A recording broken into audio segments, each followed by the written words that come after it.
questão, a ginecologista doutora Flávia Fairbanks esclarece as dúvidas mais levantadas aí pelas pacientes em relação aos miomas.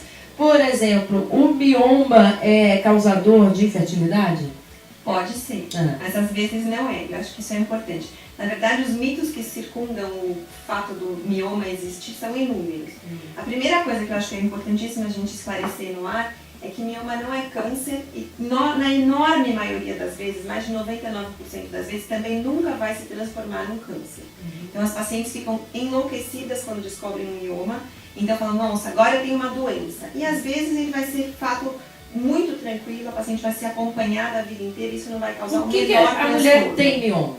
Ele tem uma origem genética também, ele é o crescimento de uma célula que começa a crescer comportadamente, mas num lugar onde ela não deveria estar crescendo naquele momento. Então ela cresce na parede do útero, ou para dentro do útero, ou para fora do útero, mas assim, é um crescimento ordenado, então ele não dá metástase, não gruda em outros órgãos, não acontece nada disso. A maioria dos sintomas do mioma vão ser relacionados ou ao local onde ele se encontra, ou ao tamanho em que ele está. Mas na enorme maioria da população, ele não vai dar sintoma. A maioria dessas pacientes é assintomática em mais de metade delas. Ele cresce muito? Tem que ser observado? Ele tem que ser seguido, mas ele pode crescer muito ou não. Normalmente eles passam a dar sintomas em relação ao tamanho quando chega em torno de 3, 4 centímetros para cima. Miomas pequenos, 1, 2, 3 centímetros, podem ser assintomáticos e não causar nenhum transtorno para a paciente, exceto se eles tiverem uma localização, que é a parte interna do útero, que a gente chama do mioma submucoso, que esse normalmente costuma atrapalhar os sintomas menstruais, da irregularidade menstrual ou a infertilidade, como você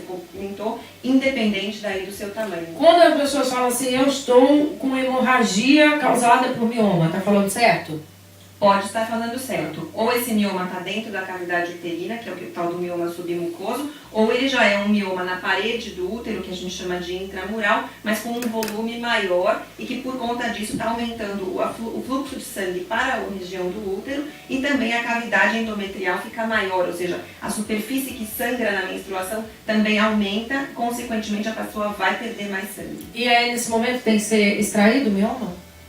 Tudo vai depender do caso, quem é a paciente, quantos anos ela tem, qual que é o desejo dela de engravidar ainda no futuro ou não, e qual o impacto que aquele mioma está dando na vida dessa mulher. Então, assim, é caso a caso. Ela vai ter que estudar muito bem com o seu ginecologista e normalmente também não é uma decisão de primeira consulta. Ela vai ter que seguir, eu estou com um mioma, é um mioma grande, mas como é que você está? Como é que estão seus exames laboratoriais? Você está com anemia, não está? Está te dando muita dor, transtornos menstruais, ou não, está bem, podemos tentar segui-lo. Ou, eventualmente, já é uma coisa tão absurda que acaba sendo indicada a cirurgia. Ah, tem gente que fala assim, a minha pele está cheia de espinha nessa altura do campeonato. Aí vai no ginecologista, é o mioma.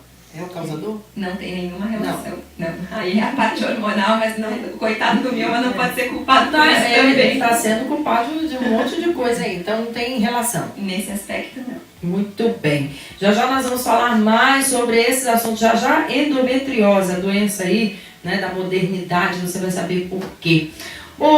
Então, na verdade, assim, os estudos também já mostraram várias coisas a respeito, mas assim, aparentemente, depois de 5 anos de uso contínuo de reposição hormonal, a partir do 5º ano, os riscos de câncer de mama aumentam discretamente, mas aumentam em número real em relação à população que não faz uso. Então é importante que se a paciente tiver indicação de usar a terapia de reposição hormonal, que hoje em dia é bem discutido, só pacientes que têm indicação, que principalmente as ondas de calor insuportáveis, secura vaginal, insônia que não resolve de outras maneiras e tudo mais, essas pacientes, desde que também não tenham nenhuma outra contraindicação, ela pode fazer reposição hormonal, mas idealmente por um período de até 5 anos. E os bioidênticos?